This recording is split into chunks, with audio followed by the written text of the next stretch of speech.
Hello, എല്ലാവർക്കും പുതിയൊരു വീഡിയോയിലേക്ക് സ്വാഗതം. നമ്മളിന്ന് പൂങ്കുന്നത്തുള്ള ശ്രീ സീതാരാമസ്വാമി ക്ഷേത്രത്തിലേക്ക് തൊഴാൻ വേണ്ടി പോവുകയാണ്. അപ്പോൾ ഈ അമ്പലത്തിലത്തെ പ്രത്യേകത എന്താണെന്ന് വെച്ചാൽ, കേരളത്തിലെ ഏറ്റവും ഉയരം കൂടിയ ഹനുമാൻ സ്വാമിയുടെ പ്രതിമയുള്ളത് ഈ ക്ഷേത്രത്തിലാണ്. പിന്നെ ഇതൊരു ബ്രാഹ്മൺസ് ബേസ്ഡ് ഒരു അമ്പലം കൂടിയാണ്. ഇതാണ് അമ്പലത്തിൻ്റെ ഫ്രണ്ട് പോർഷൻ എന്ന് പറയുന്നത്. നമുക്കിപ്പോൾ സാധാരണ കാണുന്ന പോലത്തെ ഒരു അമ്പലം പോലും നല്ല, ഇത് ഒരു തമിഴ്നാട്ടിലൊക്കെ നിർമ്മിക്കുന്ന ഒരു ക്ഷേത്രത്തിൻ്റെ പോലെയാണ് ഇത് കാണുമ്പോൾ. നമ്മൾ ക്ഷേത്രത്തിൻ്റെ ഉള്ളിലേക്ക് കയറാണ്. നല്ല പുല്ലൊക്കെ വിരിച്ച് നല്ല ഒരു സാധാ മോഡൽ അമ്പലം പോലെയല്ല ഇത്, ഒരു വേറെ ടൈപ്പ് അമ്പലം പോലെയാണ്. അതുപോലെ അമ്മ വഴിപാട് ബോർഡ് വായിച്ച് നോക്കുകയാണ്. പുല്ലൊക്കെ വിരിച്ച് നല്ല ലൈറ്റും ഇതൊക്കെ ആയിട്ട് നല്ലൊരു പീസ്ഫുൾ അറ്റ്മോസ്ഫിയർ ഉള്ളൊരു അമ്പലമാണ്.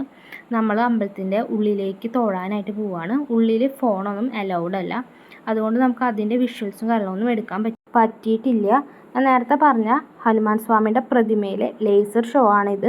ഇത് എല്ലാ ശനി ഞായർ ദിവസങ്ങളിൽ 7:15 ലേസർ ഷോ ഇവിടെ നടക്കാറ്. ഞങ്ങൾ മിക്കപ്പോഴും ശനിയാഴ്ചകളിലാണ് വരാറ്. പിന്നെ ഇത് കല്യാൺ ഗ്രൂപ്പിൻ്റെ ക്ഷേത്രം കൂടിയാണ്.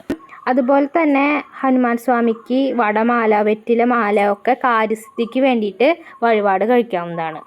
പിന്നെ ഈ ലേസർ ഷോയുടെ സൗണ്ടോ അതുപോലെ ഇതൊന്നും ഞാൻ ഇതിൽ പ്ലേ ചെയ്യുന്നില്ല, കാരണം കോപ്പിറൈറ്റ് ഇഷ്യൂ എങ്കിലും വന്നാലോ എന്ന് വിചാരിച്ചിട്ടാണ് സൗണ്ടൊന്നും ഇതിൽ പ്ലേ ചെയ്യാത്തത്. അത് നമുക്കൊരു ഷോർട്സ് ആയിട്ട് ഇടാൻ സാധിക്കും, അതുകൊണ്ടാണ് നമ്മൾ സൗണ്ടൊന്നും പ്ലേ ചെയ്യാത്തത്.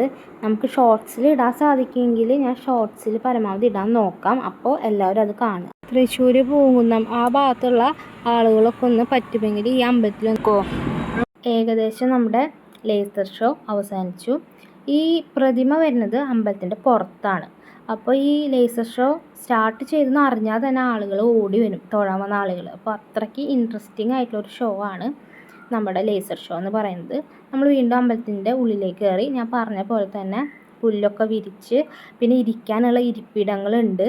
നല്ലൊരു അറ്റ്മോസ്ഫിയറാണ്. നമ്മുടെ നടപ്പാത മാത്രമാണ് പുല്ല് വിരിക്കാത്തുള്ളൂ, ബാക്കിയുള്ള എല്ലാ ഭാഗങ്ങളും പുല്ലൊക്കെ വിരിച്ച് നല്ലൊരു ഭംഗിയാണ് കാണാനായിട്ട്. ഒരു സാധാ ഒരു അമ്പലത്തിൻ്റെ മോഡലല്ല ഈ അമ്പലത്തിന് ഉള്ളത്.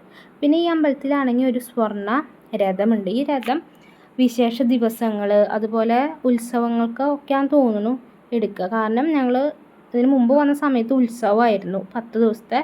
അപ്പോൾ രഥം പുറത്തെടുത്ത് കണ്ടിട്ടുണ്ട്. അതുപോലെ തന്നെ നമ്മൾ അമ്പലത്തിലേക്ക് വരുന്ന വഴിയിലും അപ്പാർട്ട്മെൻറ്റുകളായും ഒക്കെ ബ്രാഹ്മിൻസ് തന്നെയാണ് താമസിക്കുന്നത്. കൂടുതലും ഈ അമ്പലത്തിലേക്ക് ബ്രാഹ്മിൻസാണ് വരുന്നത്. പിന്നെ ഞങ്ങൾ അമ്പലത്തിലേക്ക് പോകാറുള്ള ദിവസങ്ങളിൽ തൈര് സാദമാണ് പ്രസാദമായിട്ട് കിട്ടാറ്. പായസമോ അങ്ങനത്തെ ഒന്നല്ല, മധുരം ഒന്നല്ല, തൈര് സാദമാണ്. നമുക്ക് അധികം വിഷ്വൽസോ കാര്യങ്ങളൊന്നും എടുക്കാൻ പറ്റിയില്ല, അതുകൊണ്ട് ഇതൊരു കുഞ്ഞ് വീഡിയോ ആണ്, ഒരു മിനി വ്ളോഗാണ്. ഇതിലും നല്ലൊരു വീഡിയോ ആയിട്ട് അടുത്ത ദിവസം കാണുന്നവരെല്ലാവർക്കും ബായ്.